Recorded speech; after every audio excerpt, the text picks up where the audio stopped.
Good evening and welcome to our first CPLAN webinar, one of the first of hopefully many. Thank you to those who are joining us via phone or the internet. We are joined here by 4 parents and our guest experts who are going to be talking to us about Chapter 70 funding. And we have Jeff Wolfsun, who is the Deputy Commissioner for the Early and Secondary Education Department, Jesse, and Cliff Chuang, did I say that correctly? Good enough. Chuang, who is also joining us, who is responsible for a lot of the charter school oversight. Did I get that right? Yes. I am making it up as I go. But we are gathered here today to learn more about Chapter 70 and charter school funding and autonomy. As you know, it's a topic that we all want to learn more about. So we have reached out to the experts who are going to be walking us through that. So, Julie, my phone number for people Oh. if they want to text in questions. And Julie, I think you should move down here because I've been told that you're going in and out. So let's try and see if that's any better. okay. So I'm not going to start from the top. Hopefully that's fine. So in case you have any questions and you're not logged on, but you are joining us via phone, you can call Lori directly. Text her. 617-686-3625. That's 617-686-3625. And I do sound like I'm a conductor. So take it away. Right? Yep. Okay. Okay. Thank you, Julia. This is Jeff Wolfsun, and pleased to be with you today. School finance in Massachusetts is a very complicated topic, and we're not going to try to make everybody an expert tonight, but we will go through some of the basics. We'll simplify some of the more complicated things. But for those who are anxious to really dive into the subject at the end of the presentation, I'll give you a couple of references to more detailed information.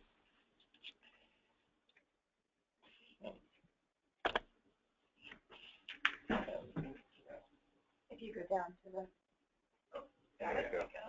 Okay, so we're talking about charter school funding tonight, but charter school funding, of course, is, I think many of you already know, is linked closely to our Chapter 70 school finance funding formula, so we'll be talking about both of those things. But let's start off with just the 2 basic principles that govern how charter schools are funded in Massachusetts. And then when I say charter schools tonight, I'm going to mean exclusively Commonwealth charter schools. For those of you who are familiar with or involved with Horace Mann charter schools, that's a totally different animal and totally different funding situation. So we're not going to talk about that tonight unless anyone has any particular questions on that. So this presentation is entirely about Commonwealth charter schools. So the first simple principle is that each charter school receives tuition for each student who attends the charter school, and that tuition is paid by the school district, the public school district, where that child lives. And the tuition rate, and we're going to get into the details of how the tuition rate is calculated, but the basic intent behind our calculation and our formula is that tuition rate should, as closely as possible, represent what the school district would be spending on that child if that child was attending school in the school district. So that's we're going to go through a lot of arithmetic here just to try to achieve that goal. The tuition rate for each charter school, for each student that attends a charter school, has 3 separate pieces to it. We're going to have to describe each one separately. The first one is what we call the Chapter 70 Foundation Budget Component. That's the largest piece of the tuition rate. Then there's a second component that we'll talk about, which is the above foundation spending. And then finally, there's a piece that's called the facilities component. And none of those probably make a lot of sense right now, but they will as we walk through each one. So the first piece is the piece that's tied to the Chapter 70 foundation budget. For that, you need to understand a little bit about how Chapter 70 works. Chapter 70 is the state law in Massachusetts that governs school district budgets and school finance for all of our school districts in the state.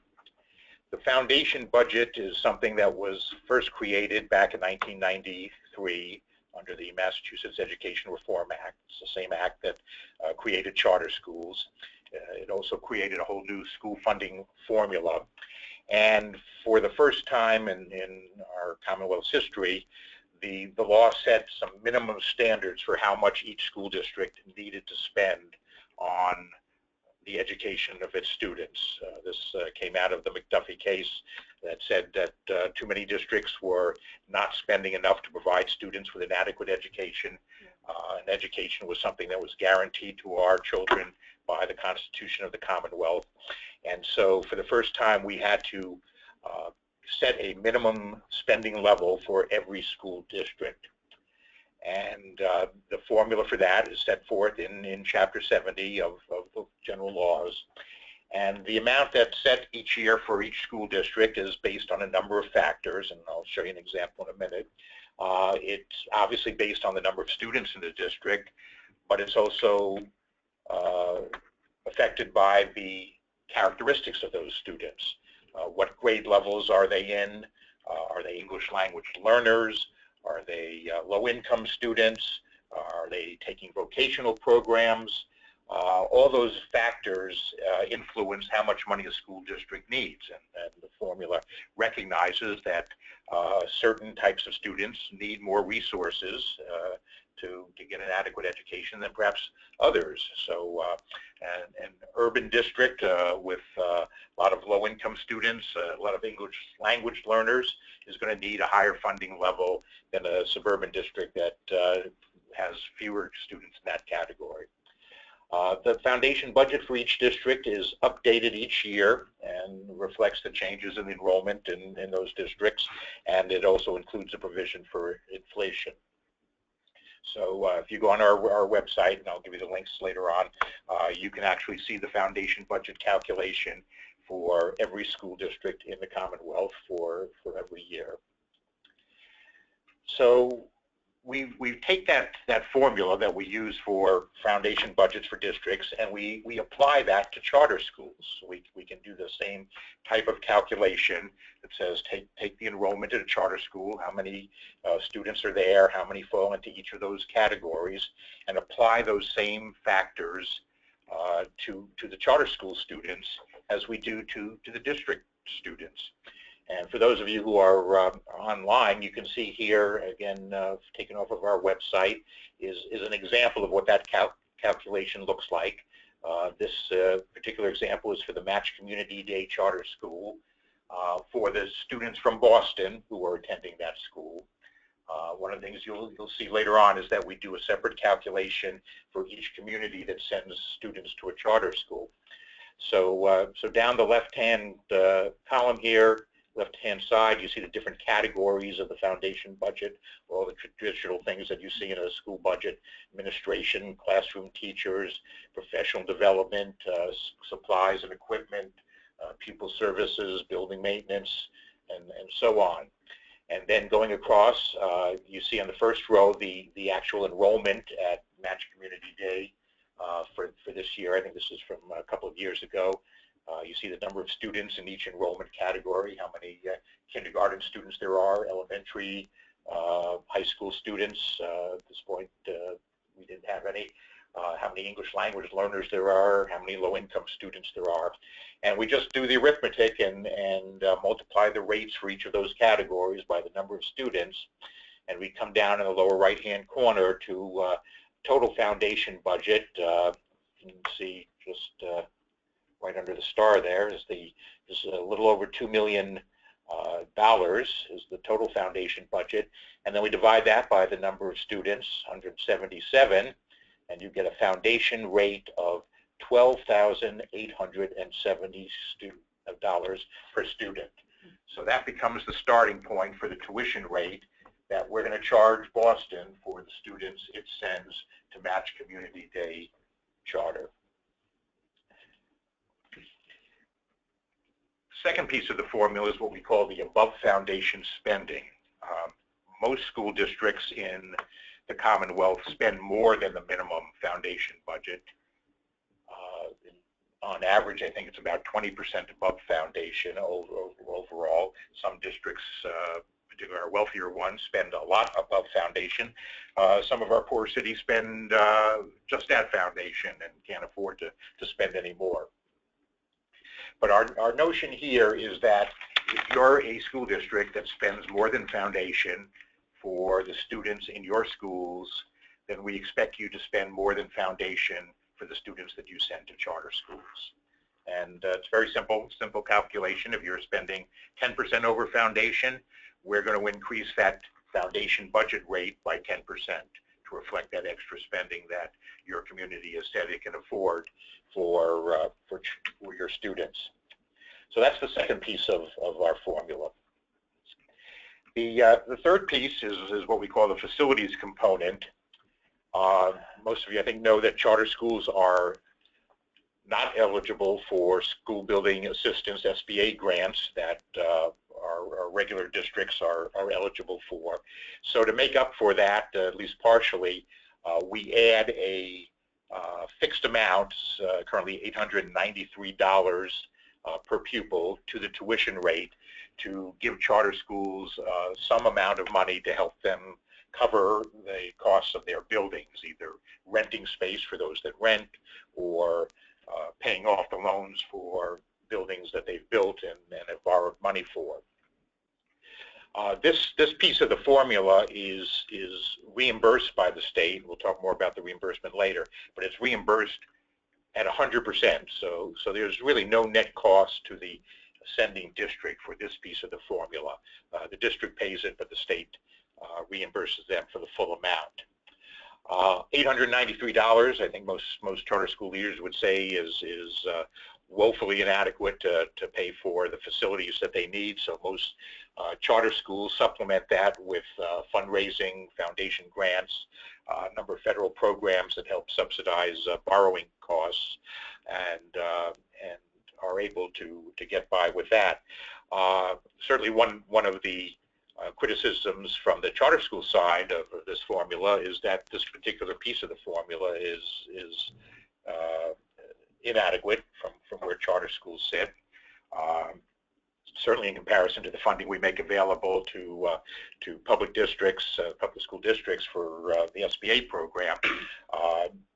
At the same time, I think, and this is just a little editorial comment, that charter schools have done a remarkable job of being very, very efficient with their school building projects, and have proven that you can have really good schools without having big $100 million buildings. So I think that's a good thing that a lot of our school districts can learn from. So now let's put all those three things together. Here's another example. This is the Benjamin Banneker Charter Public School, which I picked because it draws from a lot of school districts. Down the first left-hand column there are the some 24 districts that send students to Benjamin Banneker. Obviously, the Cambridge and Boston are the two largest, but we've got a lot of other districts that send small numbers of students. So for each of those districts that sends a student to Benjamin Banneker, we're going to calculate a tuition rate. So we'll start with the foundation formula, that first piece of the formula that represents the foundation budget for the students from that town going to Benjamin Banneker. And you can see it varies, from 8,800 some odd up to well over $12,000, and that is again because the demographics of the students coming from those towns is different. Methuen or Bedford sending a student is probably a student who isn't going to be in any of the categories that would generate additional money in the foundation budget. Boston or Cambridge are going to be sending more English language learners, more low-income students, so they're going to result in a higher foundation budget. Second column is the second piece of the formula, is the above foundation amount, and here again you can see some differences. Brockton doesn't spend, at least according to our latest report, anything above foundation, so there's no increment there. Look at Cambridge. Cambridge spends a lot of money on its kids, almost twice as much as the foundation budget. So there's a very big increment there. More typically, most of the other towns have an increment of $2,000, $3,000, $4,000 for that above foundation spending. And then finally, you have the facilities column, which, as we said before, is a fixed amount. Everybody pays the same, $893. So just add those across, and you get tuition rates for Benjamin Banneker ranging from just under $10,000 up to over $25,000. So that's both how we calculate the formula, and it's illustrating a very important point to understand. People don't always understand why this is the case, but there isn't a single tuition rate for Benjamin Banneker. There's a separate rate for each town that sends students to Benjamin Banneker, and that's designed to be fair, because again, going back to that basic principle, we want this to reflect what the individual towns would have been paying, and we know Cambridge is going to pay a lot more for its students than Brockton is going to pay for its students. So we want that reflected in the tuition formula. I just want to interrupt for 1 second. I've got somebody saying that when we all talk, they're not able to hear. Oh, okay. So Sorry. it's hard because we're reacting. We're reacting to this live. Sorry, people. That's right. Jeff, do you want to go through this, or are there separate sections like where you'd rather break and have people ask questions? What's the most comfortable thing to flow of the presentation? This just keep going with this. This certainly is a break point. So if anybody does have any questions on what we've covered today, we can certainly take those. Or if not, we'll certainly have time at the end to. Well, I just have a quick reaction to Cambridge. That's a lot of money. That's a big difference. So that's interesting. I'd like to know a little bit more. And Somerville as well. I'm surprised that they're spending a lot of money on students. But I have a question that has nothing, not with that in particular, but in terms of setting the budget, like match, does every single charter school have an opportunity to set their own budget? Absolutely. And it's the same thing for every district school? So let's say, for instance, if my child attends the Mildred. Okay, all right, so very good question. As you saw when we were building the foundation budget, it has money in different categories. That's how we build the foundation budget. That's how we figured out what districts should be able to get by on. But once they get that money, it comes in a big lump sum, and charter schools can certainly spend the money however they want. At the district level, the district makes that choice. The school committee makes that choice. Whether they give that the autonomy over budget decisions to individual schools is a district policy. Districts vary greatly. Some give a lot of autonomy, some give very little autonomy. But the district as a whole gets their foundation budget, and it's the school committee that determines the budget. I would add, in Boston, they have decided as a district to distribute money to their schools using a formula that is weighted based on similar categories, but that is a district policy, and different principals may agree or disagree about how much discretion they actually have over the spending of the money once it's allocated to them. Okay. Anyone else have any questions on what we've just talked about before we move on? I have a question.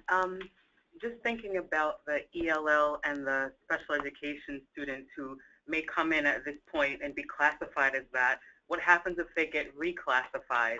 What happens to that money? Because you said they get additional funds for them if they are classified. Okay, that good question. In the case of English language learners, once they reach proficiency in speaking English, then they would no longer get that extra funding in the budget for that. Special education is a little different. We know who the English language learners are because we can test them, we can observe that. Special education placement involves a decision by the district.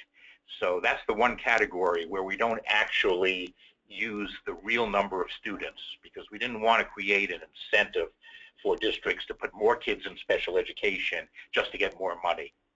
So what the formula does is it assumes that every school is going to have a certain percentage of students in special education.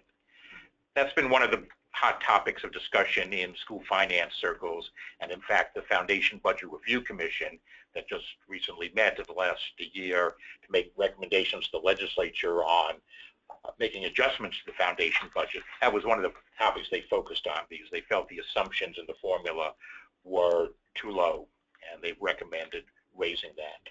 But right now, an individual student's placement with an IEP does not affect how much money the school gets. I have another question. I'm so excited to be here.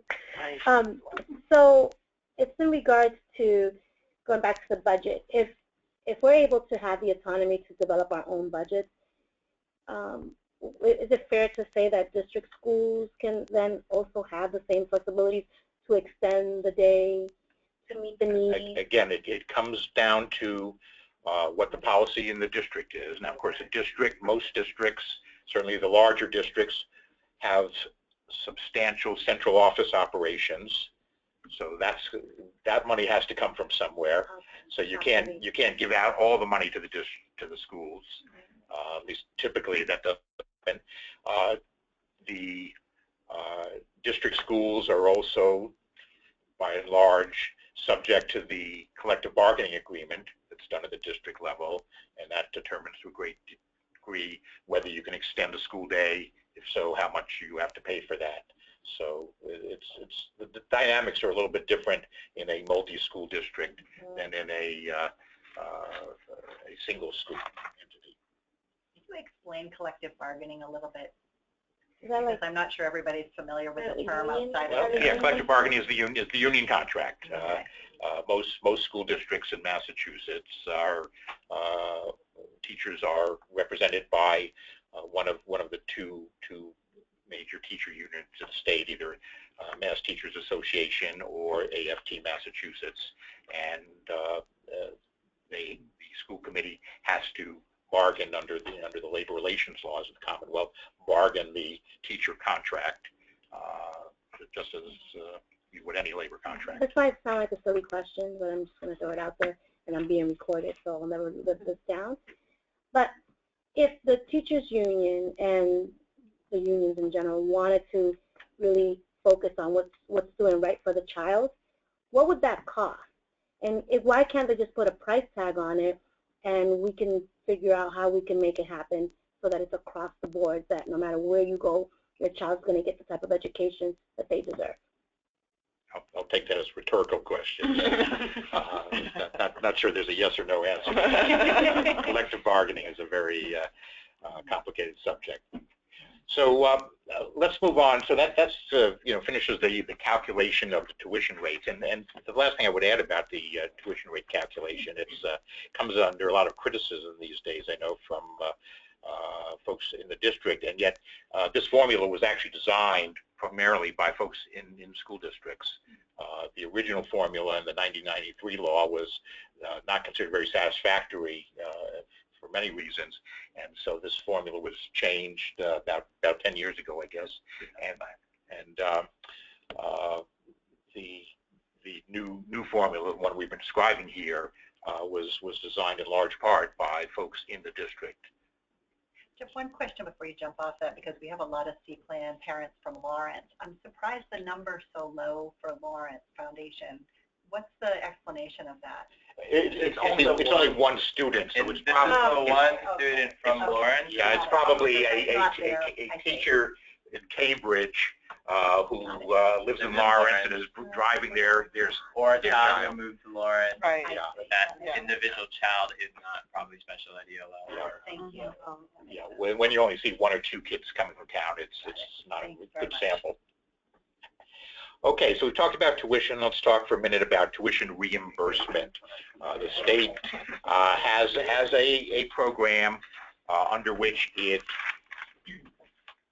makes payments to school districts to help defray the cost of those tuition charges that we've just been talking about.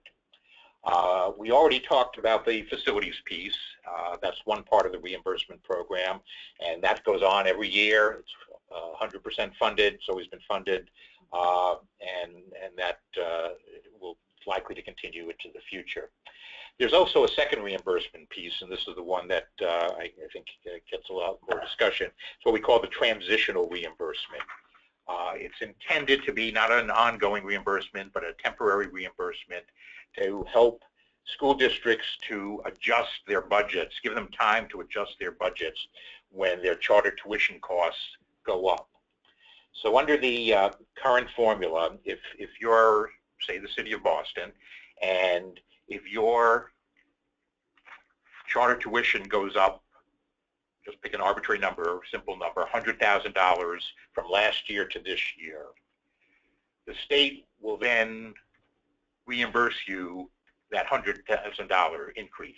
So your tuition goes up, the state pays that increase. In addition, the state has said it will also reimburse you for the next 5 years at a rate of 25% of that increase. So you'll get $100,000 the first year, and then each of the next 5 years, you'll get $25,000. Did that in my head real quickly. So it is designed to, again, give you some extra funding over a period of time to adjust to that higher cost.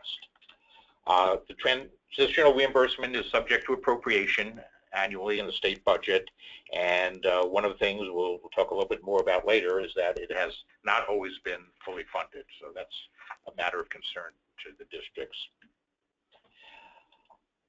Question comes up frequently about charter tuition, about who's really paying it. And you hear a lot about, well, you know, the state is taking all my Chapter 70 money and giving that to the charter schools. And so I'm left with no Chapter 70 money. That really is a misleading statement when you hear that, because from where we sit, the foundation budget that districts get is not just state money. It's meant to be funded by a combination of state and local dollars. That's how we fund schools in Massachusetts. It's state dollars and it's local dollars. In fact, it's more local dollars than state dollars. Overall, the state pays for less than 40% of school funding in Massachusetts. The majority of dollars still come from local property taxes and other local revenues. So the Chapter 70 formula says, here's your foundation budget. You're going to get some of that from the state. You're going to get some of that from your local property taxes. The percentage that comes from each is going to vary from town to town, depending on the wealth of the community. So in the wealthiest towns, the state contribution may only be 10% of your foundation budget. The poorest town, Lawrence, gets 95% of its foundation budget from the state. Boston is actually a relatively wealthy city, as cities go in the Commonwealth. Boston gets about 26% of its foundation budget from the state. So keep in mind that there's this shared responsibility. Now that extends to charter school funding as well. When we have a district pay a charter school tuition, we're assuming that that money, that cost of that tuition, is also coming from state dollars and local dollars. We could have, to make that point really clear, we could have given each charter school a check for the state share, and we could have said to the charter school, now go and collect tuition checks for the local share from each of the communities that send you students. And as we saw back before with Benjamin Banneker, there are 24 communities. This would have been a nightmare of bookkeeping for charter schools. It would have been a nightmare of bookkeeping for municipal treasurers who would have been writing checks to all of the charter schools that their kids attend every month. So as a accounting mechanism, what we do in conjunction with Department of Revenue is we just add up all the pluses and minuses. We know the state owes some state money to the charter school. We know the state owes some Chapter 78 to the local districts. We know that the local districts owe some tuition money to the charter schools. We know that the state owes some money to the local districts for reimbursing the charter school payments. We take all those things together and we net them out so that at the end of the month, we only have to send one check to each charter school and one check to each town. It's really simple. But what it makes it look like is, well, the state's paying the whole thing here. Well, Right. We're not paying the whole thing. Right. We're giving you some money, and then you're giving it back to us, and we're giving it over here. That's But right. we do it real simply, and if you ask any municipal treasurer, they're very happy we do it this way. But try not to get misled by people who conflate, who when they talk about, gee, you know, I only get $3,000 per student in Chapter 78, and I'm paying $15,000 of that to charter schools. That doesn't seem fair. Well, the $15,000 you're paying to the charter school is $3,000 of state money and $12,000 of your local money. Cities and towns have the same obligation to support their students in charter schools that they do to support their students in the district schools. We sometimes forget that. Can I ask a quick question? When you go back to the allocation of how much of the school budget, the percentage that you said in some districts, in wealthier districts, the state percentage is much smaller. How is that determined? Another very complicated part of the Chapter 70 formula, but basically we measure municipal fiscal capacity by the value of properties in the community and by the income levels of the residents. And those two factors, it's almost as if we have an education property tax and an education income tax. We calculate based on that. So if you're high in property values, or if you're high in income levels, you know, Boston is, you know, got very high property values, even though the income levels may not be what it is out in Weston or Wellesley. But with all the commercial property, it's considered a property-rich community. So now we get into the question of, you know, we've talked about how charter tuition is calculated, how the districts are reimbursed. We'll talk a little bit about, you know, whether this is fair. And that's always a dicey thing to talk about, because fairness is in the eye of the beholder, and there's no objective measure of what's fair. But I pulled together some comparisons here just to give you an idea of the numbers we're talking about. So this chart at the top, as a point of reference, Boston Public Schools back in fiscal 14, which is the most recent year that we've published data for, spent a little over $19,000 per student. Now, this is the students in Boston Public Schools, in the schools. So it's not the full BPS budget, because part of their budget is paying for kids going into charter schools, going out on school choice, going to vocational schools, private special ed schools. But just focusing on the kids in BPS schools, they spent a little over $19,000. Here's, below this now is a list of the per pupil spending, same year, for the charter schools located in Boston. And you can see it ranges from a high of $22,000 for Excel Academy, down to AP Art Academy Pacific Rim, a little over $13,000. Now, got to be real cautionary here, okay? These numbers are not directly comparable, okay? No. Comparing school spending numbers, you have to be real careful about what students are you counting and what costs are you including in there. So just to give you two examples, Boston Public Schools spending includes transportation. Now that's, is a large dollar item for them, that's not going to be a large dollar item for most charter schools, because most charter schools are relying on the district to provide the transportation. We've also excluded from BPS costs for building maintenance, building construction. For charter schools that are leasing space, and many of them do, that's going to be considered an operating cost that's going to be included in their per pupil spending. So just two examples of how these numbers can't be directly compared to one another. You can't say, well, you know, you're spending $1,000 more than I am, so you must be better off. We can use these numbers to get a ballpark range of are we all in the same ballpark here? And I think you can see we sort of are. And just one more point of comparison at the bottom there, you can see that the average charter tuition rate for Boston charter schools back in FY14 was a little bit under $15,000. That's before the reimbursement. And after the reimbursements, a little over $10,000. That's what the city was paying.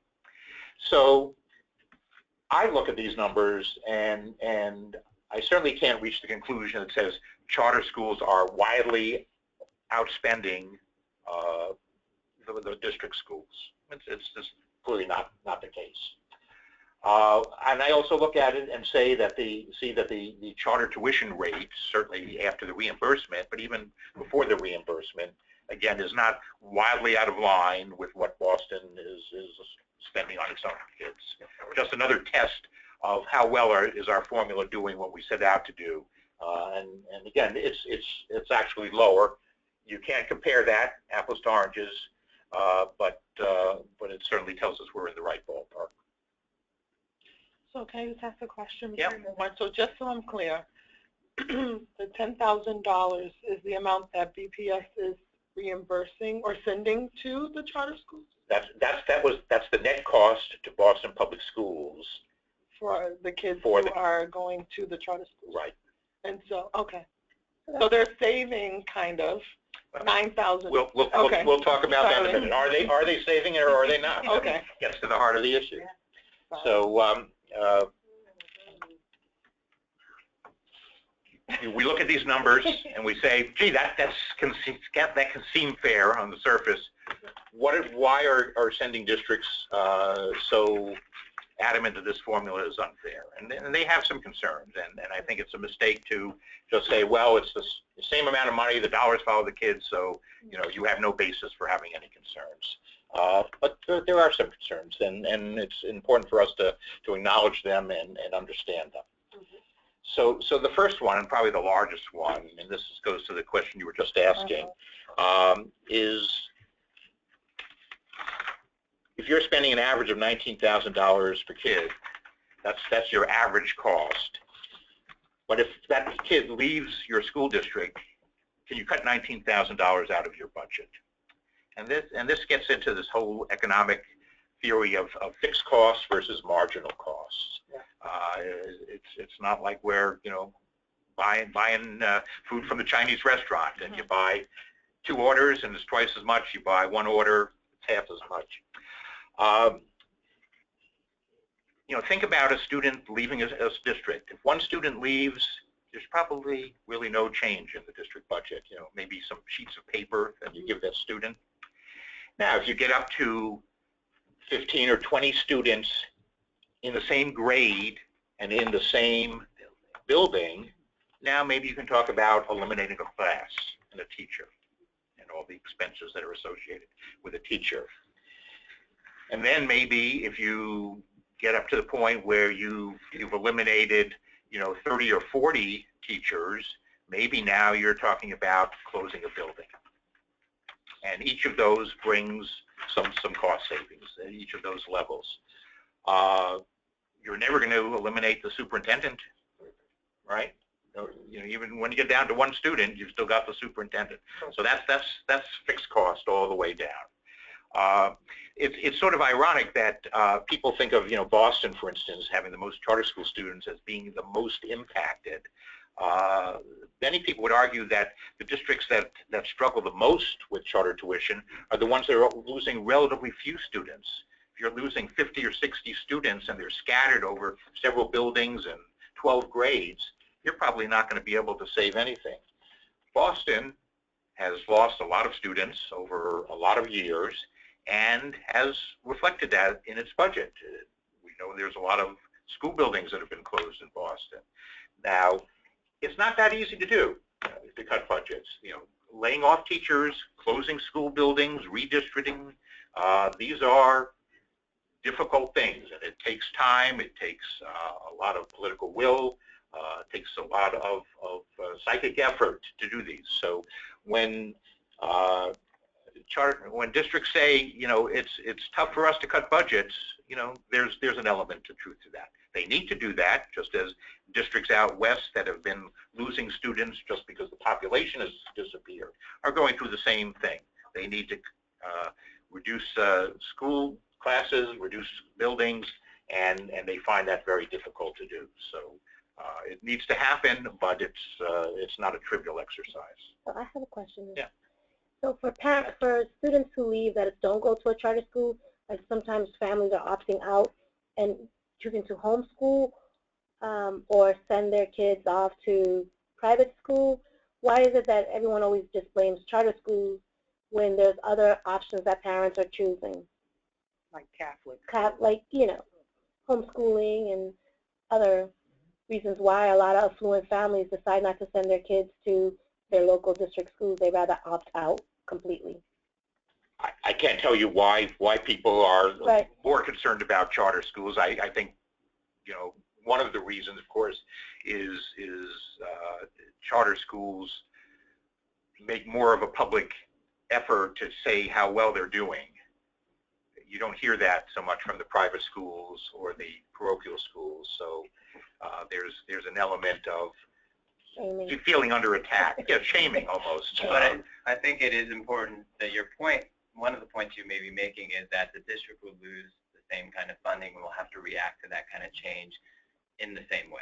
Right. And that is true. Right. But I think numbers-wise, the number of students... Financially, of course, when they leave to go to a private school or parochial school, the district's not paying tuition for Or them. homeschool. No, that's what I was going to Right, ask. yeah. But they're no longer in the foundation enrollment, so they no longer receive the Chapter 7 Right, aid. right. So they'll lose $3,000 potentially in aid, but they'll save $10,000 in tuition. But it's not unique to charter schools. We see vocational schools cause much the same type of discussion around the state, where their tuition rates are even higher than charter schools in most cases, and school districts that send kids to vocational schools are complaining about that. And there's also school choice, and Boston doesn't participate in school choice, but the legislature, I think its legislatures have limited the tuition that can be charged for school choice to $5,000, which then, is not as impactful on the district because it's an artificial limit, but it's in recognition that the children being received by the other districts are not adding any fixed costs. They're marginal. The income is marginal income because they will add a child into a class that has an empty seat. So that's the difference. We as charter parents are getting attacked in meetings by your district parents. And that's not fair. yeah, let's hold on that, and we'll come back to that. So let's go down to some of the other concerns that districts raise, and you'll get a sense of where they're coming from. A couple of issues relating to timing. On the upside, when enrollment is increasing, more students attend a charter school. We give them more money this year because the charter school needs it this year. Even if they come in the middle of the year, we'll increase the tuition. One that's very hard for the district that may have budgeted for a lower number, and Although we cap it, remember. we cap the total number of the charter school. We don't necessarily cap how many are coming from the district. I guess that's true. And the district that's getting their Chapter 70 aid doesn't get it in the current year. Yeah. Chapter 70 is a year behind for reasons I won't go into tonight, the whole full session. And in fact, if a student comes into Boston on November 1st and goes to the charter school, it'll be 2 years before Boston gets any Chapter 78 for that student, but they'll start paying tuition right now. So that's, that's a timing issue, and it's a legitimate concern. Same thing happens on the downside. We tell districts in the spring how many students each charter school thinks they're going to be sending. Sometimes that number is an overestimate for very legitimate reasons. And we'll reduce the tuition when we find that out in September when all those kids didn't show up. But that's a little late. If you've already cut your budget, you don't have the money, to be given the money in December in the middle of the year, that's not very helpful to school districts to find out that those kids actually came back to your district. So again, a timing issue, but an annoyance. But there's no other way to do that because of the enrollment factor, correct? Where we do this way because it is difficult to do it any other way. But one point on that, though, I think that can make that issue even more costly to the district is that the money for the school committee in that town or city will have already been budgeted. So if less charter schools students leave less tuition, the district doesn't pay as much, so they get more back. But it's not the district that gets it back. It's the town or the city. And unless you go through the political process of amending the school committee budget, the town benefits from that decrease in tuition, and therefore the district feels, that they're not getting the benefit of that, and would prefer that had been known before they budgeted. So it goes into the town's general fund. Right. Yeah. Right. That's terrible. And I think that the other thing that districts have to deal with is if a district has 12 kids show up tomorrow on their doorstep, they have to serve those kids, but they get no additional funding from the state in that year. Right. Or from the town, unless the town or city goes through a political process to amend the budget. Versus for a charter school, 12 kids come tomorrow, we will adjust tuition, charge the district. So there's a little bit of difference in terms of how they're funded because of the relative size. And there are reasons why we do it the way we do for districts, because they need to have some certainty going into the year. We need to have some certainty because Chapter 70 is such a big part of the state budget. But they look at charter schools who see those extra dollars coming in right away and are a little jealous. Huge issue is transportation. Oh, I can be great. On the flip side, the same thing happens the other direction, though. If a charter loses a kid tomorrow, we take the money back. If the district loses a child tomorrow, they keep all the money. Right? It works both ways. Okay. So. Okay, that's good to know. Thank you. Yeah, thank you. Transportation is a big issue for districts. They have to provide transportation to all the students who live in their community or attend the charter schools in their community. That's a huge budget item for most districts. Boston, for instance, has been trying to reduce their transportation costs by moving back to neighborhood schools, and then the charter schools come in and say, hey, I've got a kid in East Boston who wants to attend Renaissance down in Hyde Park. Can you please bus them? And not only that, but our charter schools open for 200 days, so can you bus them for those extra 20 days when my kids are home because I can't afford to have a 200-day calendar? Huge point of contention, one that we're trying to deal with through statutory changes that would allow charter schools to have neighborhood enrollment zones and save some money for the district.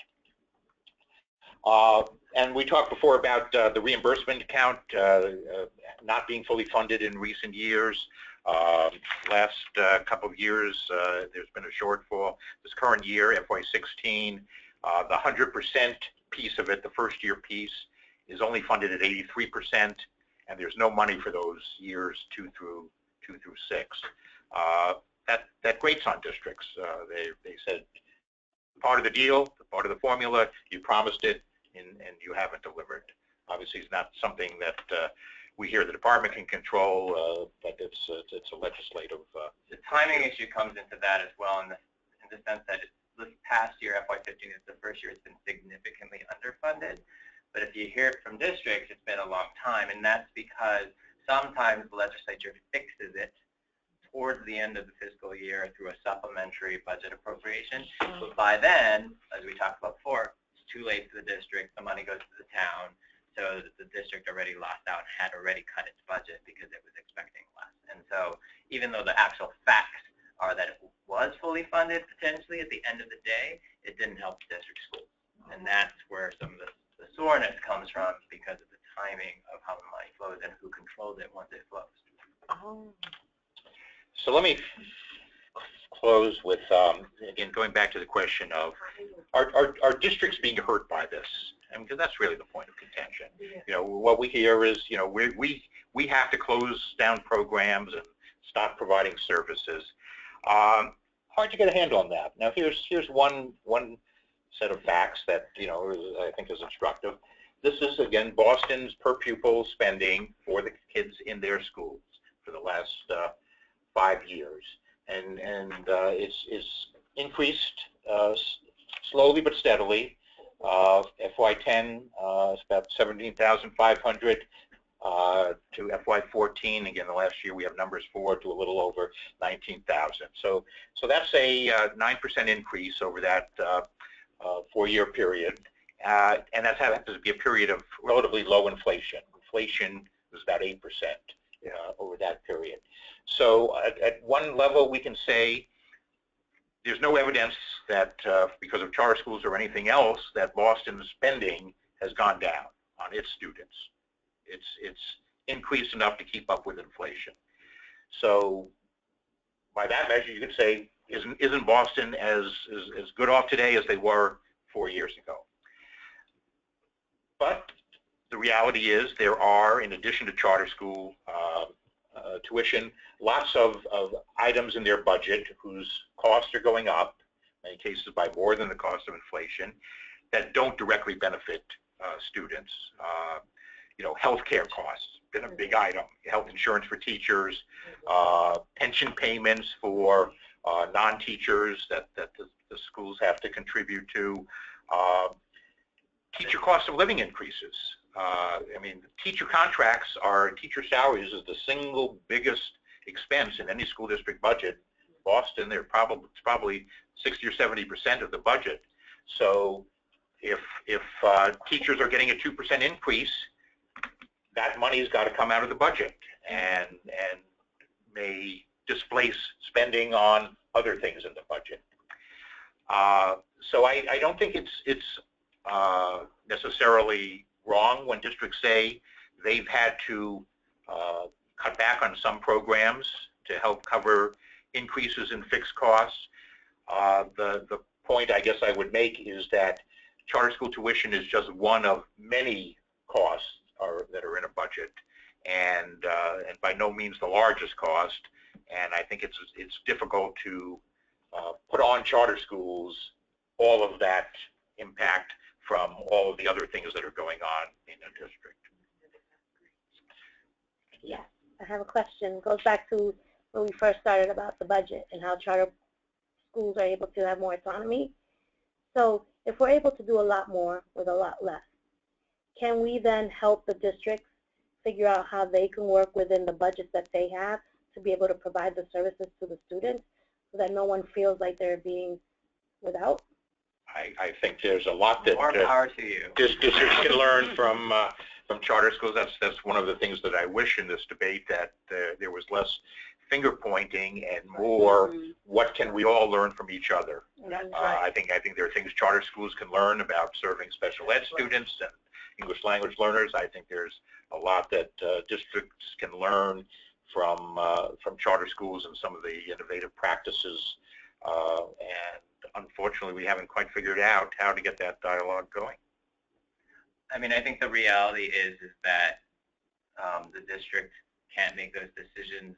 Even if you convince the school committee to make some changes, they have to, by law, negotiate with the collective bargaining unit. And the most fundamental changes that charter schools have, I've taught at both a district school and a charter school, is the autonomy over time and over teacher salaries. So that you can change the conditions for a teacher that make it worth for them to work even more hours than they would have been contractually required to do so in the district, and or to be paid less because you can make those conditions different. The district is bound by this collective bargaining agreement, and as you can imagine negotiating on behalf of 4,000 teachers and changing the conditions for 4,000 teachers is a lot harder to do than for a community of one building where you can do that. And it's important to point out that there's nothing in the law that gives charter schools that advantage.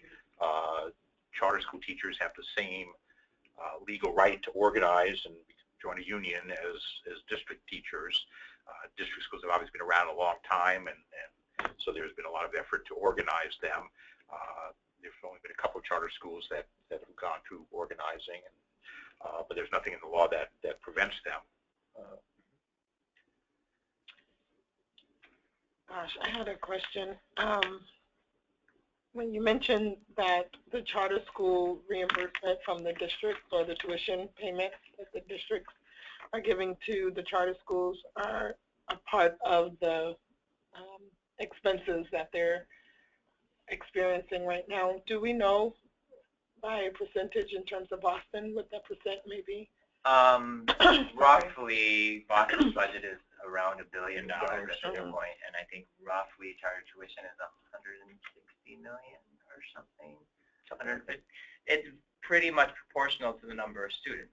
So at this point, we're at 16% of public school students who go to charters instead of the district. Okay. And so the share of the budget is. And that shouldn't be a surprise, because that's we set our tuition to reflect. Although I'm not sure if that's I think that's pre-reimbursement. So maybe a little bit less. Yeah, I can look it up. So we've covered a lot of material here. For those of you who can see the slides, this is our website. It's www.doe.mass.edu/finance. That'll take you to our school finance page. We have tons of detail there about both Chapter 70 and the charter tuition formula. All our calculations are posted there for everybody to see. None of it is a secret. We certainly invite anybody who wants to dig into this a little further to download some of the spreadsheets, look at them, and have any questions. We've got our school finance staff's contact information there as well. I have one more question. I'm sorry. So just to just for my memory, Chapter 70 was based on the McDuffie case, correct? Or it was a response to it, because there was a lack of equity in terms of spending.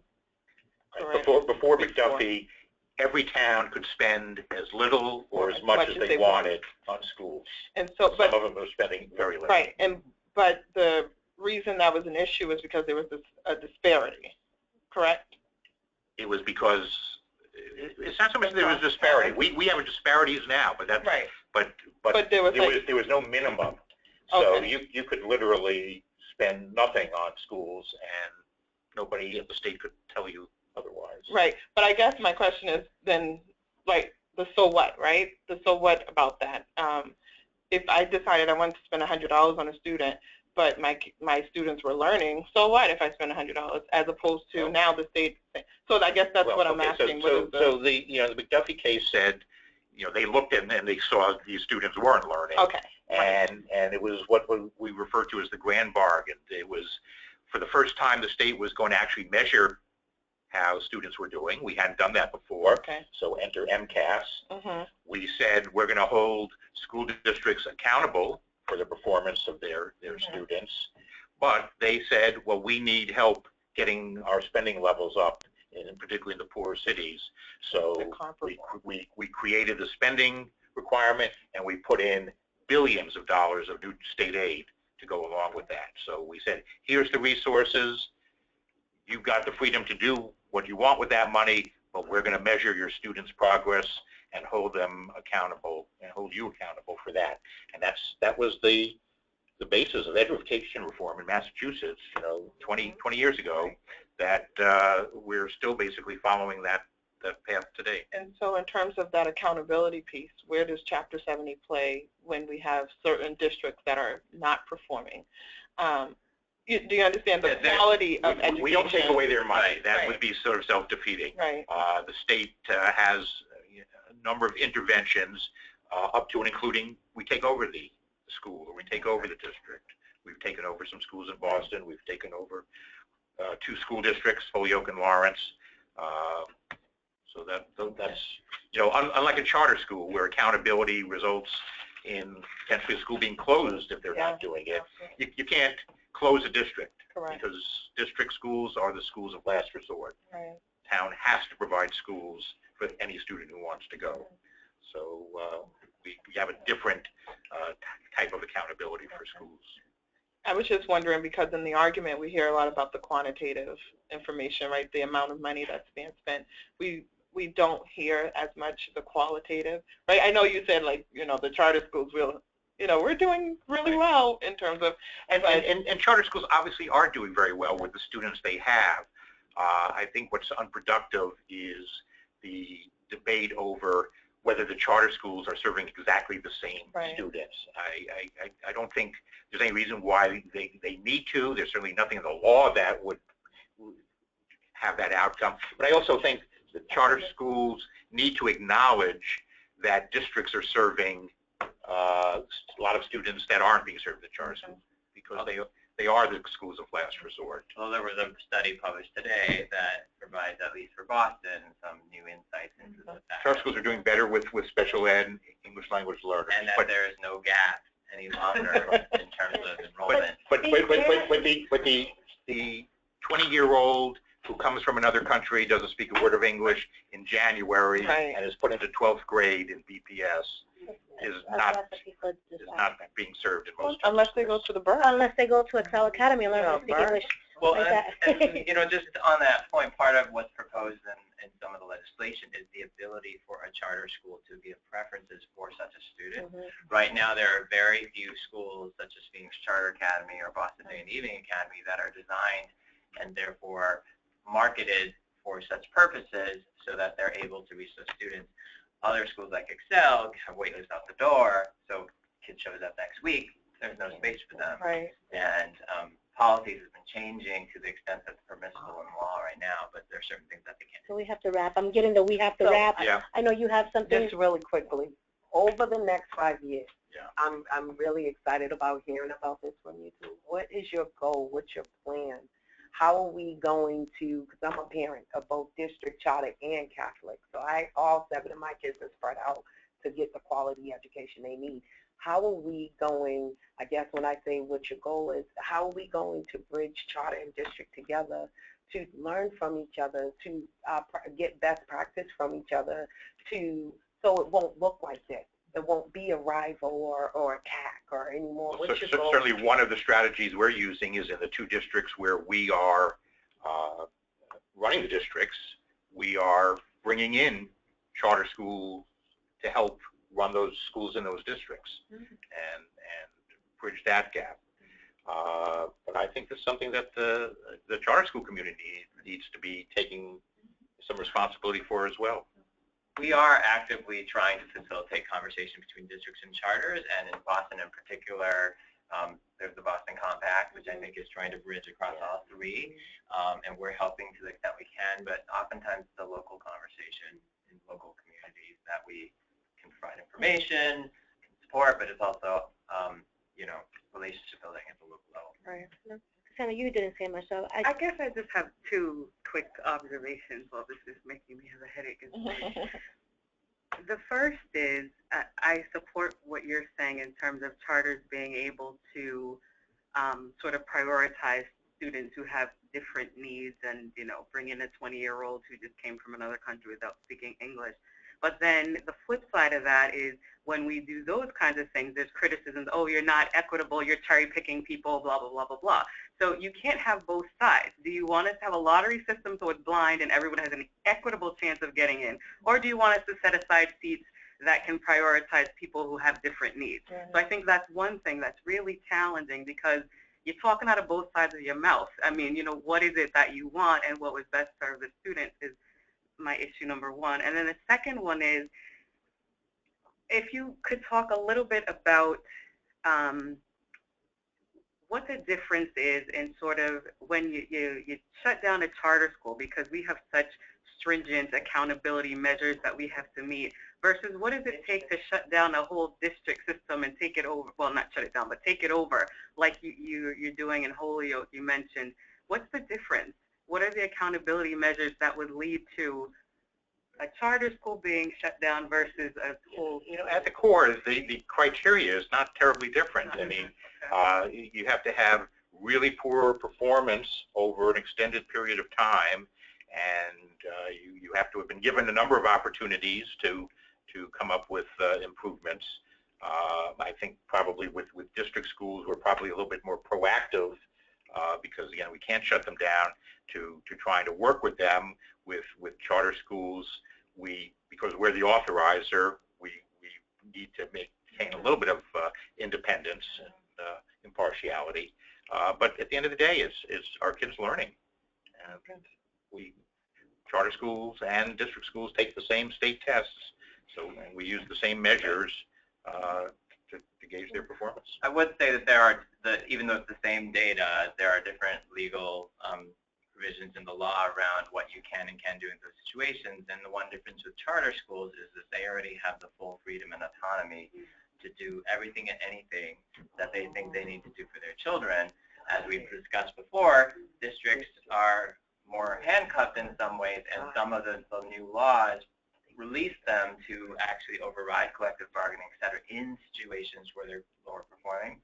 In that way, charters, it could be argued, have a higher standard in terms of performance because they already have no shackles whatsoever.